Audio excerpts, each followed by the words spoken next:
Rapaziada, ontem nós tivemos o encerramento da 19ª rodada do Campeonato Brasileiro, né? E a gente teve alguns joguinhos pra gente comentar aqui o restante dessa rodada do campeonato que tá num momento muito importante, né? Então, sabe como funciona aqui no canal. Já deixa o seu like, se inscreve no canal e bora pro vídeo. Como eu disse, a gente teve alguns jogos para encerrar a 19ª rodada do Campeonato Brasileiro. A gente tinha tido os jogos do sábado, né? E tivemos os jogos de domingo para ir fechando a rodada. Hoje a gente tem mais um jogo para fechar de vez essa rodada do Campeonato Brasileiro. Então, a gente teve aqui nesse domingão, né, o confronto entre Palmeiras e Ceará. O Verdão recebeu o Ceará em crise. Realmente, por mais que o time esteja muito bem no Campeonato Brasileiro, né, tá recebendo uma forte pressão por causa, óbvio, da eliminação contra o arquirrival Corinthians no meio de semana pela Copa do Brasil, perdendo o jogo feio em casa aí por 2-0. Já tinha perdido o primeiro, mesmo com polêmica e tudo, por 1-0 na Neoquímica Arena, e perdeu por 2-0 jogando no Allianz Parque. Aí o Palmeiras recebe, né, o time do Ceará no Allianz Parque e consegue ali abrir o placar, toma o primeiro gol, né, para aumentar a pressão. O primeiro tempo acaba 0-0, a torcida vaiando bastante o time. É um público abaixo do que o Palmeiras costuma levar para Allianz Parque, ainda mais no horário principal dos jogos de domingo, né? Que é o das 16 horas. E o Ceará abre o placar com o Lourenço, belíssimo gol do jogador do Ceará, que abre o placar e aumenta a pressão da panela palmeirense. Aos 67 minutos tem pênalti pro Palmeiras, o Palmeiras que vai para cima com tudo, e tem pênalti, a bola bate na mão do zagueiro do Ceará. Para mim, pênalti, claro, realmente, o jogador estava com o espaço muito ampliado ali, não precisava estar daquele jeito, e ele acabou aderindo ao risco, na minha opinião, tá? Então, pra mim, pênalti bem marcado, Flávio Lopes foi lá e converteu. 2 minutos depois, jogada rápida do Palmeiras, Maurício cruza na área e o Vitor Roque, o Tigrinho, faz 2-1 pro Palmeiras, virando o jogo contra o Ceará. A gente tem um lance polêmico da partida, né?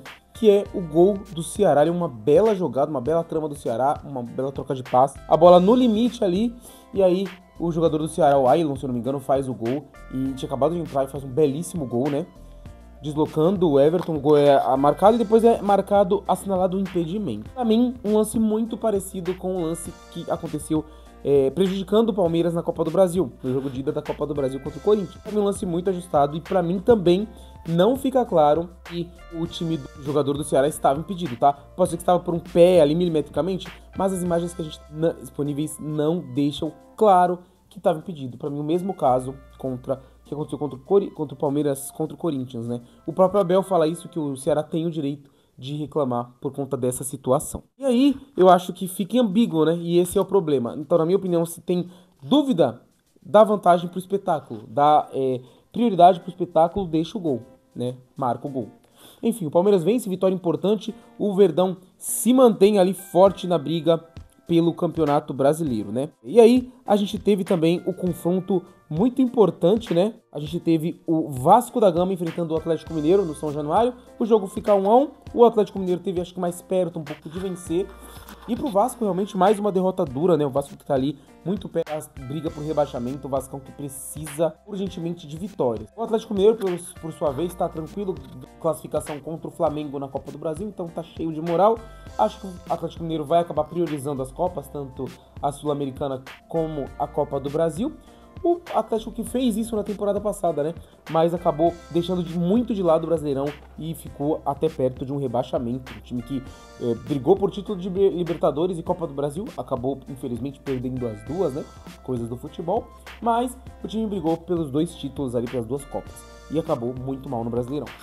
O Vasco, como eu disse, tá lá na briga por rebaixamento. A gente teve o meu confronto no Mineirão entre o vice-líder Cruzeiro e o Santos. E o jogo foi muito bom, o Cruzeiro começou avassalador, fez um grande primeiro tempo, o Santos bem acuado, porém o Peixão resistiu e reagiu. Com o Guilherme Amado e o Cabadeiro, o Santos vira o jogo e vence o Cruzeiro dentro do Mineirão, derrotando o vice-líder do Campeonato Brasileiro.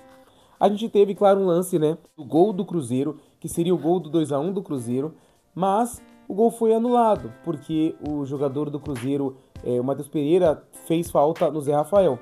Pra mim, gol bem anulado porque foi falta realmente, mas fica vai ficar aquela polêmica para os programas esportivos de hoje, né? Então, pra mim, resultado justo, porque o Santos não jogou tão bem, mas soube resistir à pressão do Cruzeiro, resistir à pressão do sob resistir a pressão do Cruzeiro e saiu com 3 pontos importantíssimos o Peixão. E o Cruzeiro tem que ligar o alerta porque é a segunda derrota em casa que ele só. A gente teve também, e aí, um jogo surpreendente, porque o Sport conseguiu a primeira vitória no Campeonato Brasileiro. E foi justamente contra o Grêmio, que está em crise, dentro da Arena Grêmio cheia, tá? O torcedor do Grêmio se revoltou porque o Grêmio é o único time que perde pro Sport nesse Campeonato Brasileiro. O Sport, que vinha muito mal, é o lanterna isolado do Campeonato Brasileiro e consegue a primeira vitória derrotando o tricolor gaúcho. O torcedor do Grêmio vai bastante e o Mano Menezes está muito próximo realmente de cair.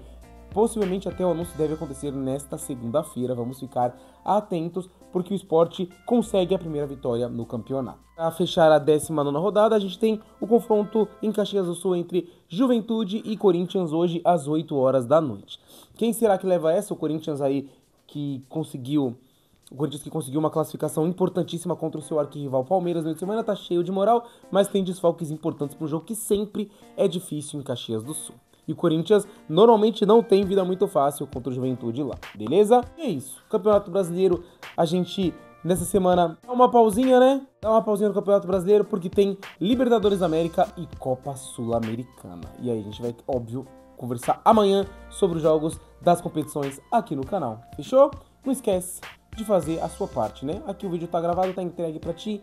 Deixa o like, se inscreve no canal e até o próximo vídeo.